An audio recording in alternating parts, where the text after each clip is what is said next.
Bonjour, je m'appelle Laurent Boyer. J'enseigne la philosophie au lycée Liffort à Lormont, dans la banlieue de Bordeaux. Je vous présente Tuto Philo, une série de pratiques pour aborder la dissertation et l'explication de textes en philosophie. Ce second numéro est une méthode pour comprendre un sujet de dissertation.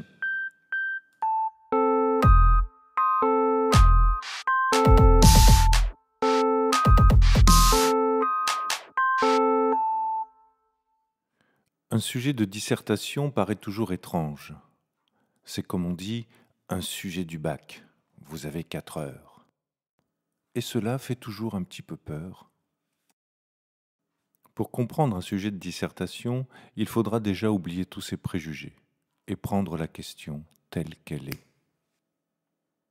Le but de ce tutoriel est de vous présenter une méthode pour savoir vers quelle direction peut nous orienter la question. Cette activité est à mener au brouillon, elle ne doit pas prendre plus de 10 à 15 minutes. Comprendre un sujet de dissertation commence par un travail d'analyse. C'est-à-dire qu'il faut décomposer la question en éléments simples et ensuite faire un effort de synthèse pour comprendre le tout.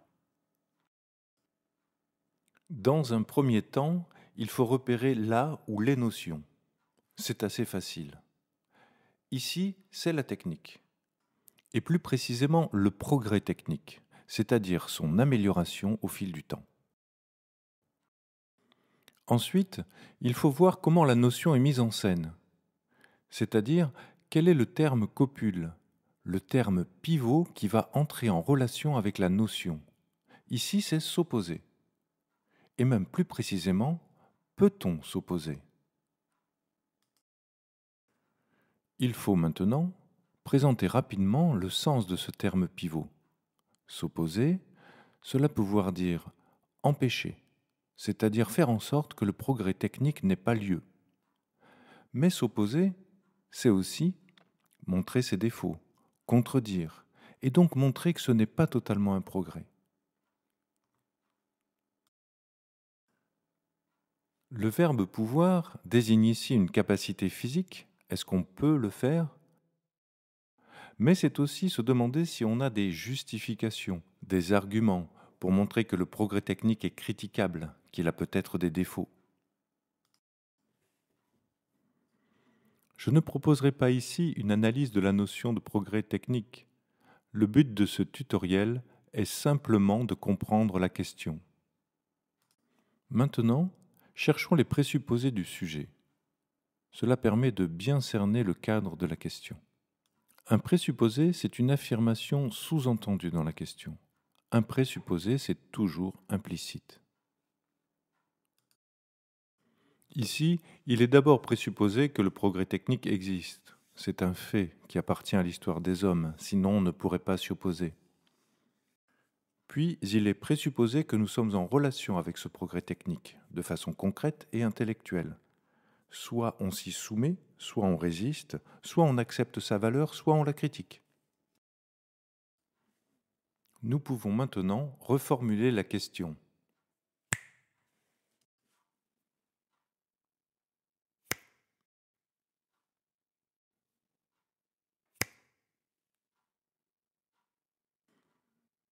Attention! Reformuler, ce n'est pas problématiser. C'est uniquement comprendre la question.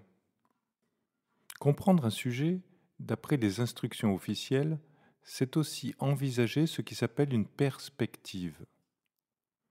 Une perspective, c'est un domaine dans lequel le sujet est pertinent. Il faut le comprendre, le cerner, l'envisager, je dirais même le construire. C'est un axe de réflexion.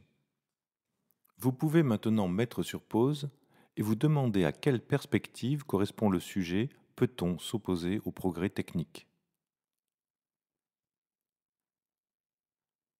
J'ai dit mettez sur pause.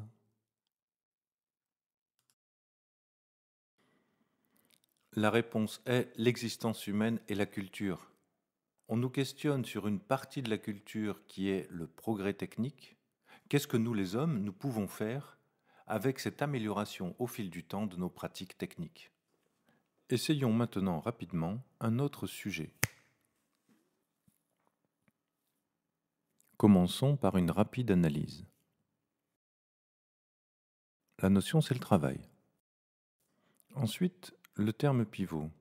Il y a le verbe aimer et l'adverbe encore, comme s'il y avait incompatibilité entre l'amour et le travail. Ensuite, les présupposés. Les plus évidents, le travail existe, l'amour du travail existe, mais surtout, il y aurait une contradiction entre l'amour, prendre du plaisir, désirer, et le travail. Nous pouvons maintenant essayer de reformuler.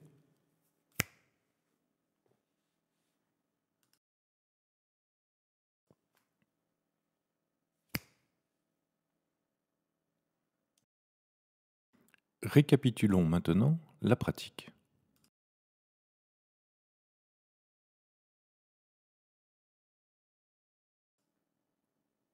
Attention, reformuler, ce n'est pas problématiser. C'est simplement essayer de comprendre la question. Pour problématiser, il faut analyser plus profondément les notions. Ce sera l'objet d'un prochain tuto. Prenez votre temps et à bientôt pour un prochain tuto.